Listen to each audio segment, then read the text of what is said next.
Hi, welcome back. It's me. Here we are at the Megala Mukois. Freilichem Purim to you. So I have really beautiful shir today called Hashem Hiding in Plain Sight, Finding God in the Happenstance of the Megillah. We're going to visit the Mishkan. I have a Rembrandt for you, and I'm in one of my Purim costumes. I'm the kind of guy that has more than one Purim costume. This one you could see is sort of artsy. So with that, let us begin. First Mishnah in Masechtas Megillah. Megillah Nikris be'echad asar, be'shneim asar, be'shlosha asar, be'arba asar, be'chamisha asar, lo pachot ve'lo yoter. The Megillah is read in the Jewish month of Adar on the 11th, 12th, 13th, 14th, and 15th, but not more and not less. So how does that work? Many of you know that Purim is celebrated for 2 days. On the 14th, all over the world. And on the 15th, it's called Shushan Purim, special day in Yerushalayim. We keep Purim on the 15th. So what are these other days starting from the 11th? So the Mishnah explains, I'll just go through briefly because I'm not here to learn the Mishnah in Pshat, I'm here to learn it in Sod. Anyway, the Mishnah explains, Krachin amukafim choimam yimois Yoshua ben Nun, koyim b'chamisha asar. Cities that are walled, they've been walled since the time of Yoshua ben Nun, the book of Joshua. So they read the Megillah on the 15th, like Yerushalayim, even though it wasn't walled then. Fine. Kfarim bayaros gedoylois, koyim be'arba'asar. Big cities and little villages all read the Megillah on the 14th. Elosha kfarim makdimim liyom haknisa. We can imagine that small villages didn't have a minyan, they didn't have a Megillah, they didn't have anybody that could read the Megillah. So Chazal, based on the psukim in Megillah's Esther, Bismaneim, we're metakin, they could read the Megillah early on the 11th, 12th, or 13th. On the day they would come for market days, on Mondays and Thursdays, they would come into a larger city, and that's when they would read the Megillah. So that's the pshat of the first Mishnah Megillah, but I want to share a beautiful Dvar Torah. It's from the Vilna Gaon and others that are analyzing the numbers that the Mishnah cited, because the Mishnah was a little bit verbose in the way it enumerated 11, 12, 13, 14, and 15. So if we add those numbers up, 11 and 12, of course, 23, 13, 36, 14, 50, and 15 makes 65. So 65 is the gematria of Adnus, Aleph Daled Nun Yud, Hashem Hashem. Lo pachois velo yoiser, not more and not less. What's more than 15? 16. What's less than 11? 10. 16 and 10 equal 26. Everybody knows 26, Yud Ke Vav Ke.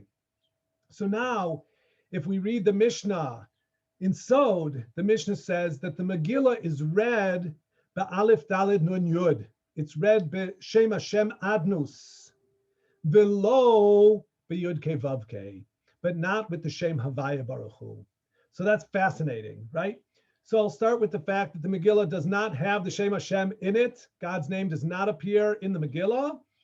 Chazal teach us that whenever the Megillah says Hamelech, the king, it's a reference to the king of the world, unless it says King Achashverosh, in which case it's, of course, the king of Persia. So I have a picture here of a lion who's hiding in plain sight. HaKadosh Baruch Hu is hiding in the Megillah. And here we're learning that we're going to talk more about the meaning of this name, Adnus, versus, of course, the meaning of the name Havaya. We've said many times, Hoya, Hoive, V'yeh, Mehaves HaKol. The Shem Havaya, Yud Ke Vav Ke, is about existence, that God was, is, will be, and gives existence to everything else that exists. So it's a totally hidden existence because we're only aware of existence through our existence. And all of our existence is really null and void to the unique existence of God. So let's look more at the Shem Adnus, Aleph Daled Nun Yud. So we have a maimer from the Gemara in Brachos, Amr B'Yechanan, Mishum Shem Bar Yochai, Miyoim Shebara Kadosh Baruch Hu Es HaOlam, Lo Haya Adam Shekaro LaKadosh Baruch Hu Adon, Ad Sheba V'Ram, V'Karo Adon, Shenemar B'Yomer Adonai Elohim, B'Me'eda Ki Irashena. From the day that Hashem created the world, there was nobody that called God Adon. And the meaning here is master. What we say, Ribono Shel Olam, the Ribon Kol Olamim, the master of all worlds. Nobody called God master until Avraham Avinu.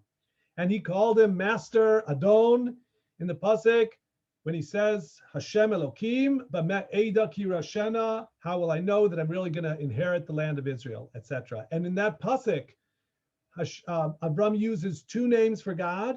He starts with the name Aleph Dalet Nun Yud, and then he says the Shem Yud Ke Vav Ke, which we read as Elokim. So Hashem Elokim is how we read it. So I want to talk more about the meaning of this name of God. It's the name we use. It's what we pronounce. Baruch Adonai le'olam, Amen ve'amen, is a pasuk in Tehillim. So all familiar with that nusach, with that utterance. That's what we say when we make brachas. Baruch atah Adonai lamdeni chukecha. Right, another pasuk in Tehillim. So what's the meaning of Aleph Dalet Nun Yud? Again, the first meaning, primary meaning, means master. God is the master of all of us, of everything.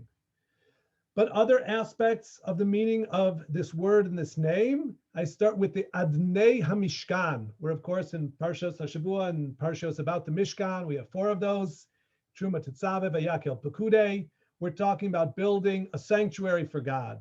So one of the components in building the structure are sockets. They're made out of silver, that the crushim, the beams of the Mishkan, of the tabernacle, are inserted into them.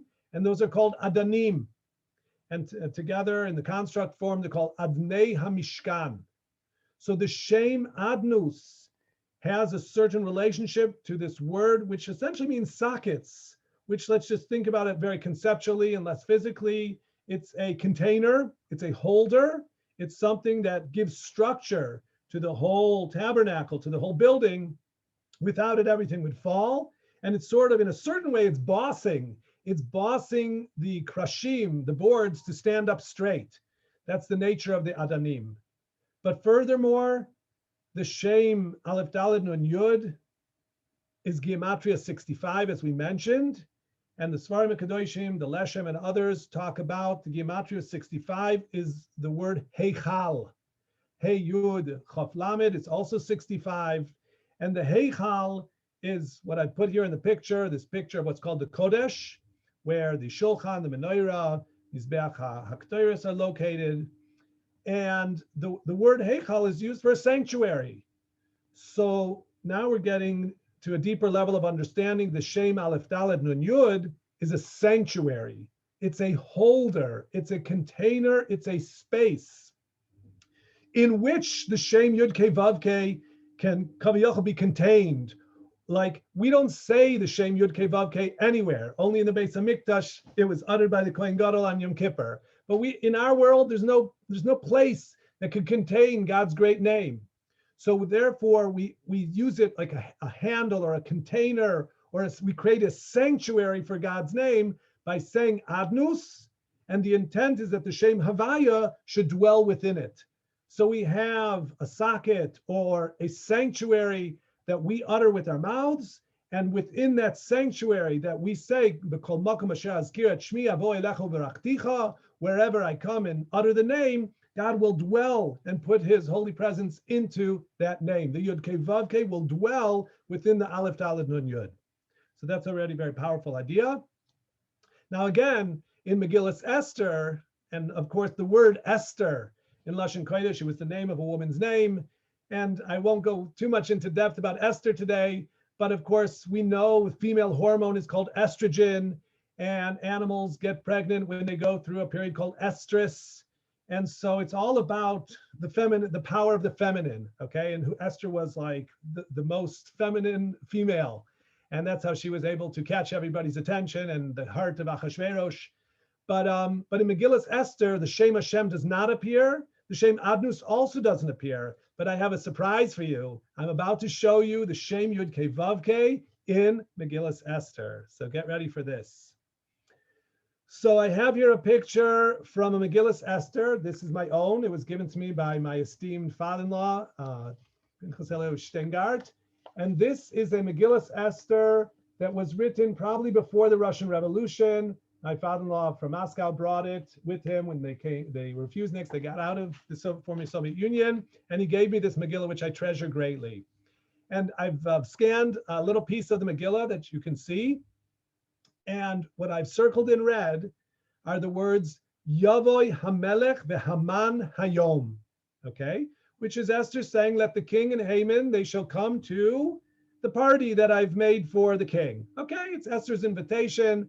I have here a Rembrandt, really, of Esther and Ahasuerus and Haman at the Seuda, at the feast that Esther has made for them. But what's fascinating, and again, this is not the custom today in writing the Megillah, but this is written over 100 years ago. So the custom was to highlight the Shem Yud Ke Vav Ke that's hiding in the Megillah.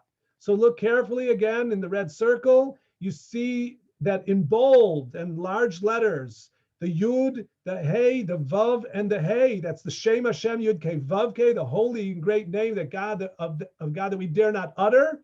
And here it is hiding in the Megillah. It's masquerading. So like I'm wearing a costume and I'm Purim, we wear costumes.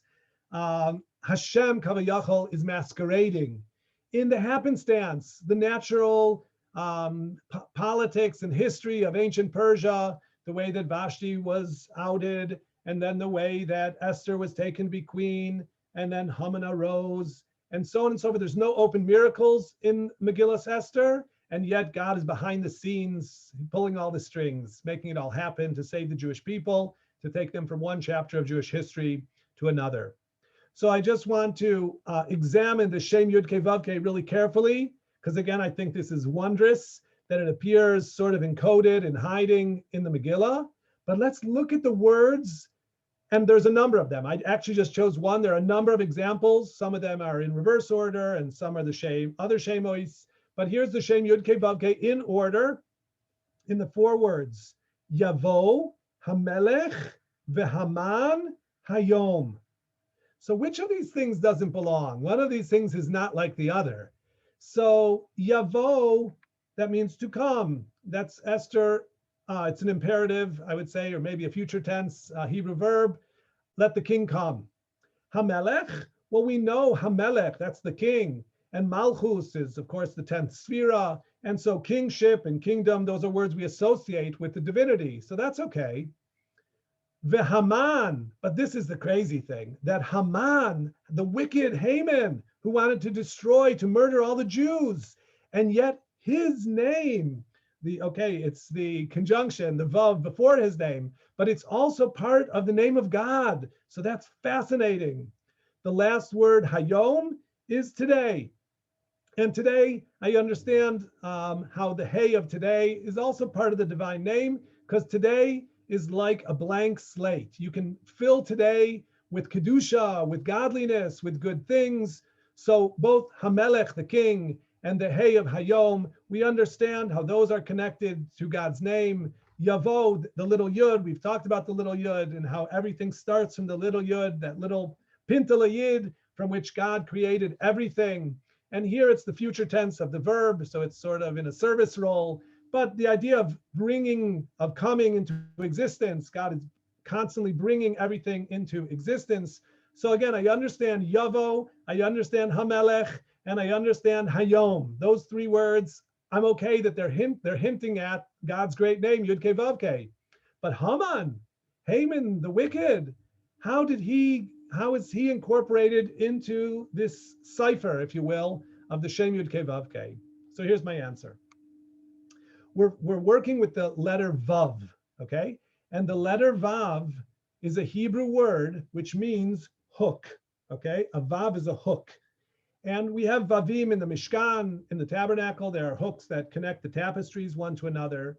And the Vav, the letter Vav in Hebrew words, is a conjunction meaning and. It can sometimes mean or, but generally it's connecting two things like a hook connects things. And this is, of course, the beauty and the depth of Lashon HaKodesh, the holy Hebrew language.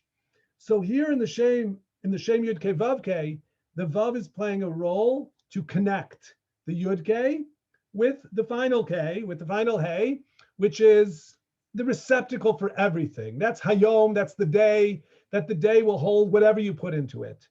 And what's the connector? What is the hook? The hook here is Haman. And again, that's shocking because Haman is a destructive force. He is Amalek, right? He is a descendant of Agag Hamaleki. So how is he doing that? Well, I have, for example, a Maimer Chazal from Gemara and Magilla. that Gedoyla Hasaras Hatabas Yoiser Mimem Ches Neviim, when Achashverosh took off his signet ring and gave it to Haman, which would allow Haman to make proclamations to murder and destroy and to plunder all the Jews, that act of taking his ring and giving it to Haman was more powerful than all the 48 prophets of the Bible. The 48 prophets of the Bible, we read them and they have important messages, but a lot of times we sleep through the Haftarah and it doesn't really move us. And even the Jews in ancient Israel, they were largely unmoved by the callings and the wailings and the prophecies of the great ancient prophets. So there were 48 great ancient prophets, but they didn't move the hearts of the Jewish people. But when Haman got the signet ring from Achashverosh, that moved the people. And they fasted for 3 days and 3 nights, and they cried out to God, and they were mityahadim. The Jews came back to Yiddishkeit, and they realized we're not just any old people finding ourselves in Persia, assimilating into the Persian Empire. We are Am Yisrael, and we are going to return to God and to the Torah. And Hadar v'kiblu b'meach Hashverosh, they accepted the Torah anew, reaffirming the covenant of Sinai, that we want the Torah. We are accepting it miratzon, with full will. So Haman, ve'Haman, Vav is also the hook of tshuva, how we connect even the bad to the good, because the bad motivates us to better ourselves. The hurts we get, the bad things we do, that all are impetus to put us back on the straight and narrow and to bring us to a new level of kedusha, of infusing hayom with kedusha. So we found HaKadosh Baruch Hu in Megillat Esther, the Shem Yud Kei Vav Kei, Yavoi HaMelech VeHaman Hayom. So that's, really wonderful. I'm really excited about this Bar Torah, as you can see. And I bless everybody. You should have a Freilich Purim. We should have a healthy Purim. Be really careful out there. And I thank you for being with me today. Chag Kasher V'Sameach. A Freilich Purim.